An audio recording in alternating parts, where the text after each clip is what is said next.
Now it's my turn. I have the distinct honor to present the fourth honored guest, Dr. William Peggy. Would you join me here at the lectern?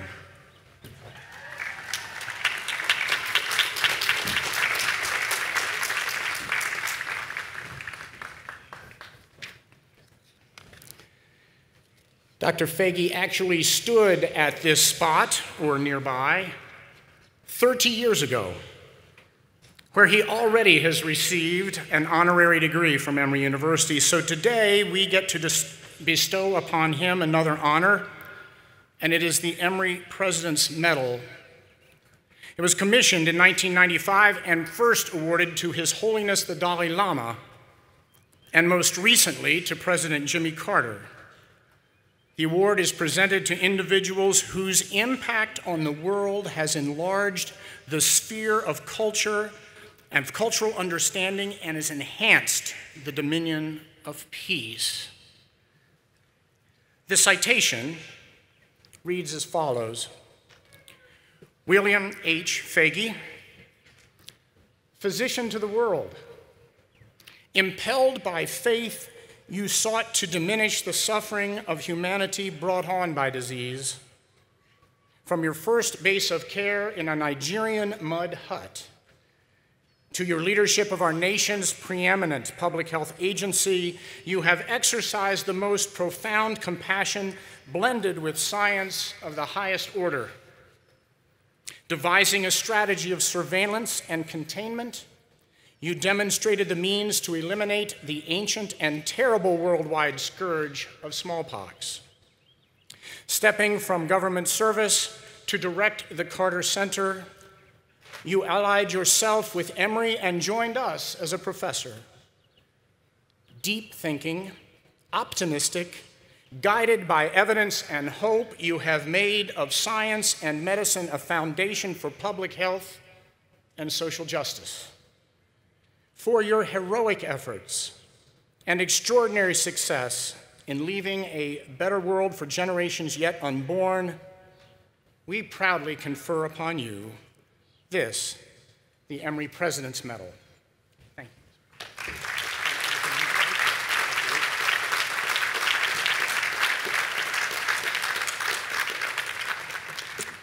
And at this time, I will ask Dr. Foege, please, to present our keynote address.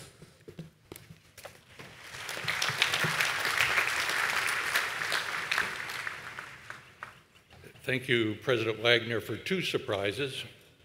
I didn't expect to come here this morning and hear my eulogy.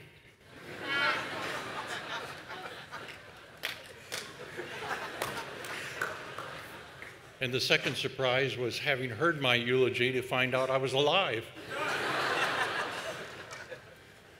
Well, graduates, President Wagner, faculty, staff, parents, family, everyone who is here because these graduates are important to you, welcome to a wonderful day for all of us. And to the hundreds of public health students that I heard over here,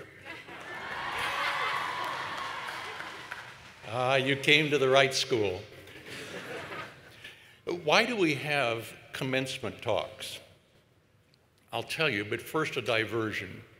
In science these days, it's expected that the speaker will start by listing conflicts of interest and then give some feeling that there will be transparency. Well, my conflicts of interest, I love Emory.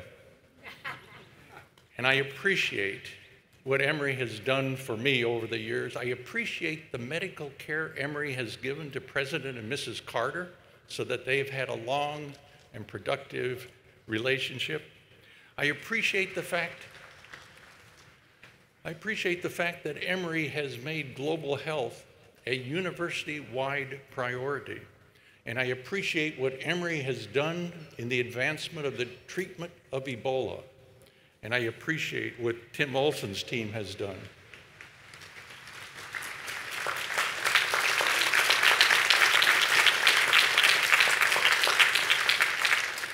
what Tim Olson's team has done for eye care of people who survived Ebola in Africa. As to transparency, I can tell you with great confidence that not a single syllable, not a single word, not a single thought that I give you today has not been plagiarized by me.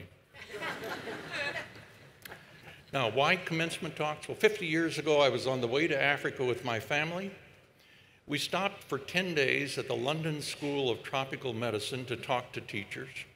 One teacher was Dr. Robert Cochrane. He had been the dean of the Vellore Medical School in South India. He was the world's authority on leprosy. And I had his book on leprosy and a list of questions. And I met with him, and after 20 minutes, he stopped me. And he said, "My conscience will not permit me to allow you to go to Africa knowing as little about leprosy as you seem to know."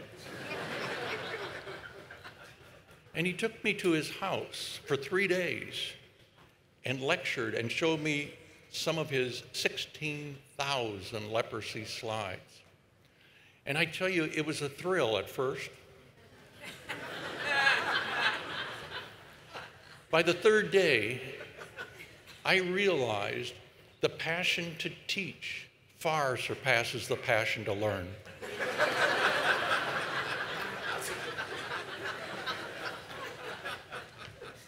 And that is why we have Commencement Talks. The university can't stop. It tries to the end to teach. G.K. Chesterton said, "Tradition is the democracy of the dead." That'll take a while to think about, but we're all caught now in tradition today, and you will, for the next few minutes, have to pretend to learn, and I have to pretend to teach. But the difference is, you're only going to invest minutes. It took me 80 years to write this talk. 80 years, and I'm still big for my age. A talk entitled, "Lessons I Am Still Desperately Trying to Learn." I have fallen short in all of these categories, but I pass this on hoping you will do better. And actually, I'm talking to myself because I hope I will do better. Chapter 1, obituaries. Hod Ogden was the head of health education at CDC, and he was a wordsmith. He had a way of putting words together, and he could write a poem or a song or a talk or a book with very little effort. He used to write inspirational guides for other health educators, such as, quote, "Remember always to be grateful for the millions of people everywhere whose despicable habits make health education necessary." Another was, "He who lives by bread alone needs sex education." On his deathbed, he asked a colleague to write his obituary. He drifted into a coma, and the word went forth that he had hours to live. He surprised everyone by waking up the next morning and improving. And weeks later, he said, "It was such a joy to pick up old conversations." But he said the greatest joy of all was the chance to edit his obituary. Every day we edit our obituaries. Sophocles said, "It's not till evening that you may know how good the day has been. And it's not until you get to be my age that you might know how good a life has been." But consciously, daily, edit your obituary so you realize that sooner. Edit with care and edit with gusto. Chapter 2. Life plans.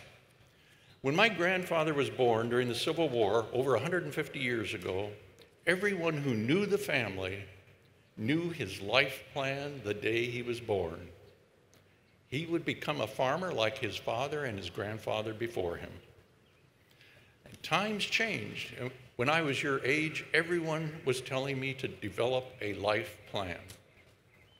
My advice, avoid a life plan. You cannot imagine what will be invented in the future. You cannot imagine the opportunities that will be presented.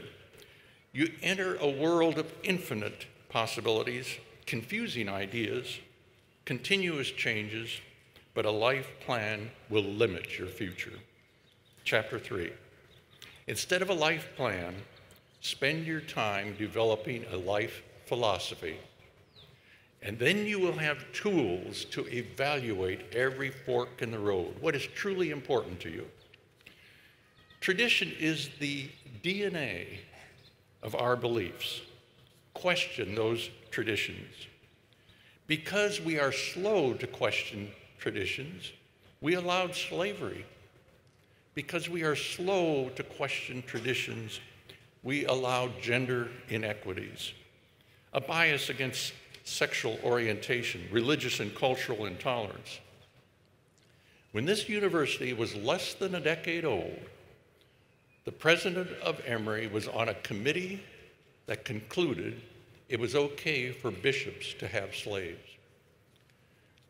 So question the bias of traditions, the intolerance for other cultures, the fear of immigrants, and question the certainty of those with biases. The physicist Richard Feynman said, certainty is the Achilles heel of science and of religion and of politics. Chapter 4. Integrate your world of knowledge. E.O. Wilson, the biologist from Harvard, wrote a book called Consilience, The Unity of Knowledge.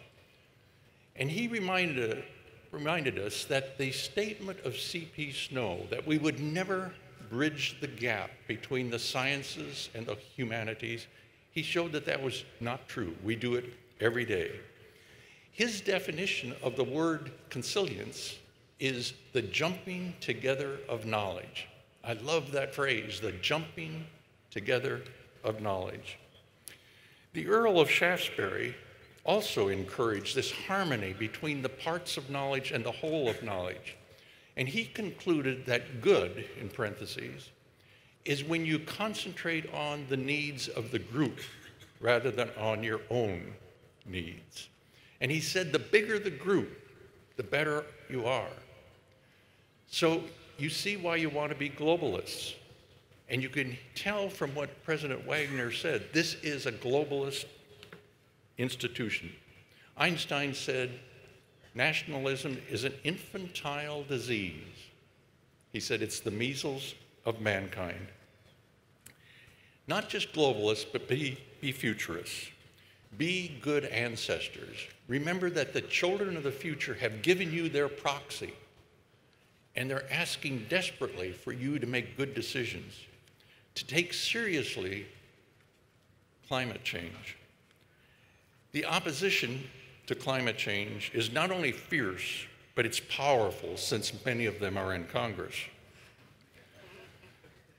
Because each of us can do so little, it's important that we do our part.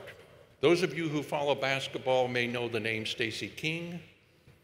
His first year as a rookie in Chicago, he had a disastrous night where he made only a single point. That night, Michael Jordan made 69 points. And after the game, a journalist, needling Stacey King, asked, "Could you comment on the game?" And Stacey King said, "I'll always remember this as the night that I combined with Michael Jordan for 70 points. It may be a little contribution, but we each have to make that contribution. The world will be confusing, making it hard to integrate knowledge. Kierkegaard, the Danish theologian and philosopher, once told a story about someone breaking into a jewelry store and stealing nothing. All they did was rearrange all the price tags. And that's the world you are going into. A world with distorted price tags, high prices for athletes, Wall Street bankers, CEOs, low prices for public health workers, school teachers, physical therapists. The world keeps telling you to go for power, money, publicity, and they pass that off as wisdom. Resist it. Years ago, Dr. Laney asked me to speak to the Emory Board of Trustees about what I hoped Emory would provide for my son, who was then a student at Emory. The U.S. was about to go to war, and that fervor was every place. It was hard to see a balance. And the night before, I was reading Kipling. And Kipling wrote, "And the talk slid north, and the talk slid south, with the sliding puffs from the hookah mouth.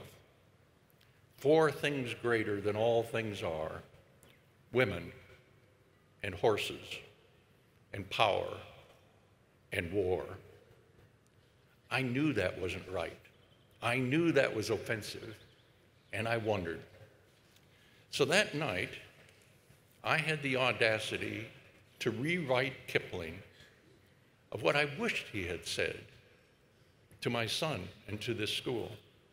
And the talk slid east, and the talk slid west. And a student asked, "What life is best?" 4 things treasure, all else above: purpose and faith and wisdom and love. Chapter 5, actively seek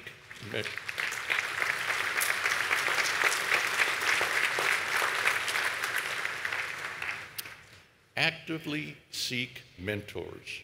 Identify people who have the traits and the ideas and the philosophies you want and get their help. Always asking how best to live. Borrow their wisdom. I'm in my 80s and I still seek mentors. Many now are much younger than me. And last night I mentioned how I used to supervise Jim Kern and Jeff Copeland at CDC. And now they've turned the tables. They've become my mentors, both of them doing things I never could have imagined. Chapter 6. The world is expanding in promise, in complexity, in the ability to enjoy it. For all the problems in the world, I can tell you there's never been a better time to be alive and enjoy that. Not only does your life expectancy increase 6 to 7 hours a day. Now think of that. I used to wish I didn't have to sleep. And now I get the equivalent, 6 to 7 hours a day. But what you can do in that hour or day or year or lifetime continues to increase. So functional life expectancy goes up faster than calendar life expectancy. An example, you have been exposed to as much knowledge in the last year at Emory as Aristotle was in his entire lifetime. Many of you will experience as many cultures in a year as Marco Polo did in a lifetime. And think what Shakespeare could have done with a word processor. He didn't run out of ideas. He had a quill and a bottle of ink. You will pack centuries into 80 calendar years. Chapter 7, seek equity. I keep wondering why I was not born in a village in New Guinea. I'm no self-made person. I was born in this country, urged on by family, traveled roads paid for by government, went to schools that involved thousands of people to put together, schools that may seem antiquated to you. I went to a one-room schoolhouse. And I often tell students, I was first in my class in the slow group. And that's funny if I tell you there were only 3 in my class. I avoided dying of tuberculosis, food poisoning, toxic water, because of a government rarely appreciated, not because I deserved it, but because of a coalition of government and religious institutions and public and private groups all conspiring to help me. And your story is the same. So what can we do? Seek equity and justice so others can tell that story someday. And I'm going to place only one burden on you today, but it's a big burden. The slavery of today is poverty. And every one of us in this audience is a plantation owner, because people working at low wages subsidize the price of our clothes and our food and our entertainment and our travel.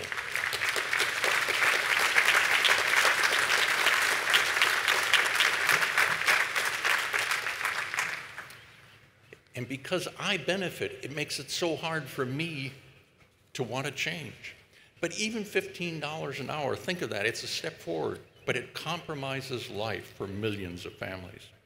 Over 200 years ago, a bold figure in changing slavery was William Wilberforce, who worked for a quarter of a century before he finally got a bill through Parliament that made it illegal to transport slaves.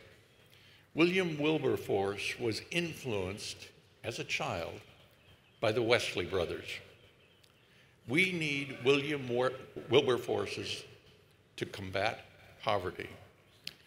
And what a great thought to have graduates of Emory lead that change, an institution also influenced by the Wesley brothers. Gandhi said his idea of the Golden Rule was that he should not be able to enjoy what is denied to others, including education, healthcare, and financial security. And can you even imagine what healthcare would look like in this country if Congress would be obligated to receive healthcare no better than the average?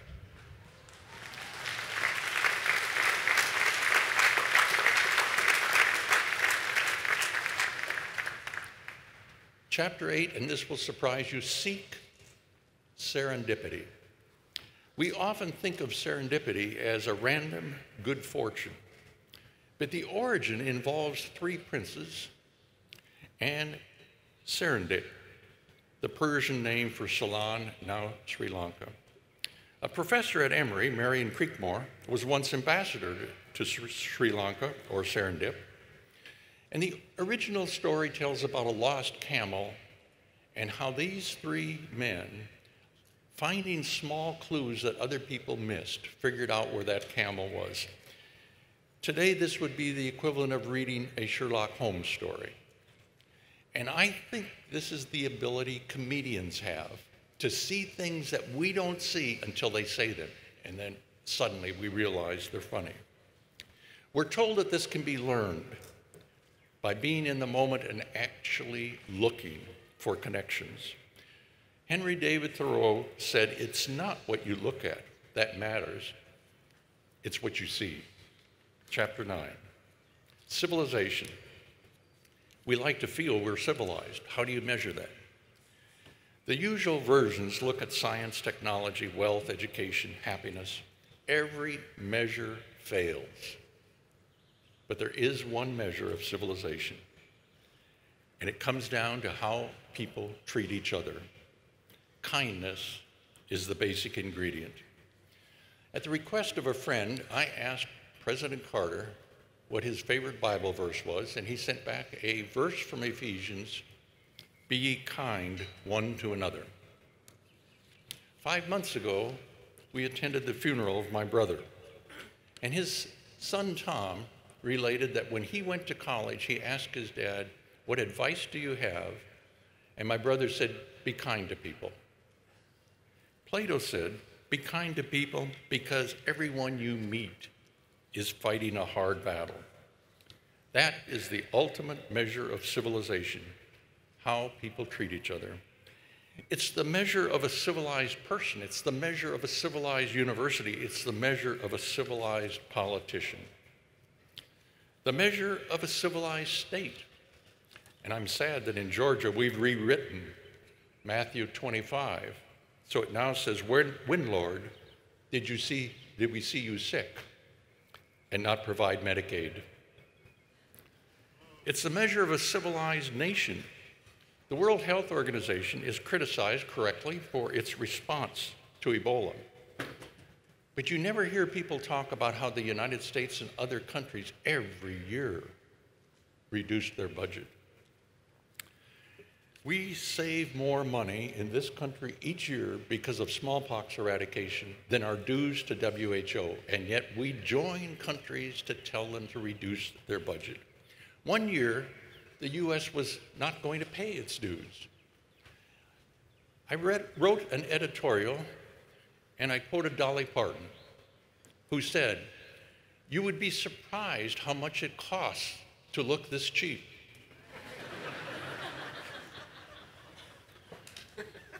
And then Ebola showed us how much it costs to look this cheap. How you treat people is the healing force in the world, and William Penn, the Quaker leader, said, "Healing the world is true religion." And finally, chapter 10, Finding Our Way Home. In the book Cutting for Stone, there is an unforgettable line, and may this phrase stick with you forever. Home is not where you are from. Home is where you are needed.